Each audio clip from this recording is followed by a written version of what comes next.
రాష్ట్రంలో కొత్తగా ఏర్పాటైన పోలవరం జిల్లా పాలనలో నేడు కీలక ఘట్టం ఆవిష్కృతమైంది. జిల్లా తొలి కలెక్టర్గా కె దినేష్ కుమార్ బాధ్యతలు స్వీకరించారు. రంపచోడవరంలోని పీఎంఆర్సీ కార్యాలయంలో బాధ్యతలు చేపట్టగా జాయింట్ కలెక్టర్ బచ్చు స్మరణ్ రాజ్ సహా పలువురు అధికారులు ఆయనకు స్వాగతం పలికారు. పోలవరం జిల్లా తొలి కలెక్టర్గా బాధ్యతలు స్వీకరించిన అనంతరం దినేష్ కుమార్ కీలక వ్యాఖ్యలు చేశారు. చారిత్రాత్మక పోలవరం పేరుతో ఏర్పడిన ఈ కొత్త జిల్లాకు సేవలందించడం తనకెంతో గర్వంగా ఉందన్నారు. ప్రజలే ప్రథమం అనే నినాదంతో పారదర్శకమైన పాలన అందిస్తానని హామీ ఇచ్చారు. కొత్త జిల్లాలో సవాళ్లతో పాటు అభివృద్ధికి విస్తృత అవకాశాలు ఉన్నాయని, గిరిజన ప్రాంతాల అభివృద్ధికి, అక్కడి సమస్యల పరిష్కారానికి ప్రత్యేక ప్రాధాన్యత ఇస్తామని స్పష్టం చేశారు.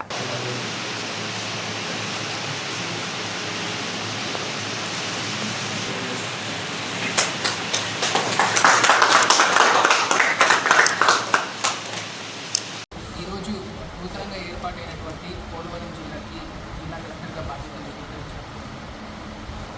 చాలా సంతోషంగా ఉంది, చాలా ఆనందంగా ఉంది. ఒక హిస్టారిక్ ప్రాజెక్ట్కి కలిగినటువంటి పేరుతోటి క్రియేట్ చేసినటువంటి డిస్ట్రిక్ట్లో చాలా ఛాలెంజెస్ ఉన్నాయి. అలాగే దాంతోపాటు చాలా ఆపర్చునిటీ ఉంది.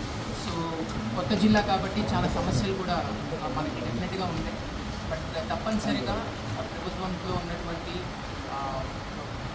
అధికారులందరితో కూడా కోఆర్డినేట్ చేసుకుంటాం. అలాగే ప్రజాప్రతినిధులతో కూడా కోఆర్డినేట్ చేసుకుంటాం. మనకు ఉన్నటువంటి జిల్లాలో ఉన్నటువంటి యూనిక్ సమస్యలన్నింటినీ కూడా సాల్వ్ చేయడం కోసం తప్పనిసరిగా ప్రయత్నిస్తామని తెలియజేస్తూ ఉన్నాం.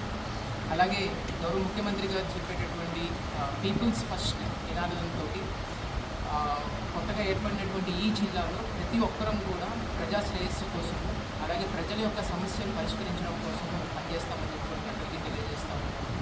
సో మీరు వచ్చి ఒకవేళ గిరిజనులు ఎవరైనా కూడా ఎనీ సిటిజన్ ఒకవేళ వచ్చి అధికారులు ఎవరిని కలవాలన్నా కూడా, మా ఆఫీస్లో నన్ను కలవాలన్నా కూడా ప్రతి క్షణం కూడా మీ అందరికీ కూడా అందుబాటులో ఉంటానని చెప్పి, అలాగే మీ సమస్యలన్నింటినీ తీర్చడం కోసం అనుక్షణం కూడా ప్రతినిత్యం కూడా పనిచేస్తానని తెలియజేస్తాను. సో మొన్న ముఖ్యమంత్రి గారిని కూడా కలిసినప్పుడు చాలా క్లియర్గా చెప్పడం జరిగింది. సో గిరిజనుల ఆకాంక్ష మేరకు క్రియేట్ చేసినటువంటి ప్రత్యేకమైనటువంటి జిల్లా రంపచోడవరం, చిత్తూరు గిరిజనుల ఆకాంక్షను క్రియేట్ చేసినటువంటి జిల్లాలో చాలా ఛాలెంజెస్ ఉన్నాయని కూడా చెప్పారు. అలాగే ఆపర్చునిటీస్ ఉన్నాయని చెప్పి తెలియజేస్తా కూడా ఈ యొక్క ప్రాంతము ఆయన మనసుకి ఎంత దగ్గరగా ఉంటుందనేది కూడా చాలా క్లియర్గా కూడా స్పష్టంగా వ్యక్తపరిచారు. సో డెఫినెట్గా గవర్నమెంట్ యొక్క సపోర్ట్ తోటి ఉన్నటువంటి ఛాలెంజెస్ అన్నింటినీ కూడా ఓవర్కమ్ చేస్తా ఒక కొత్త శకానికి నాంది పలుకుతామని చెప్పి అందరికీ తెలియజేస్తూ ఈ యొక్క ప్రయాణంలో ప్రతి ఒక్కరి సపోర్ట్, స్టేక్ హోల్డర్స్, అధికారుల నుంచి, ప్రజాప్రతినిధుల నుంచి, ప్రజల నుంచి, ఎన్జిఓస్ నుంచి, అండ్ మరీ ముఖ్యంగా మీడియా మిత్రులు, అలాగే మీడియా ప్రతినిధులు అందరి దగ్గర నుంచి కూడా సహాయ సహకారాలు కోరుతూ ఉన్నాము. సో మీ అందరి యొక్క సహాయ సహకారాలతో జిల్లాని ముందుకు తీసుకువెళ్ళడానికి అందరం కూడా ప్రయత్నం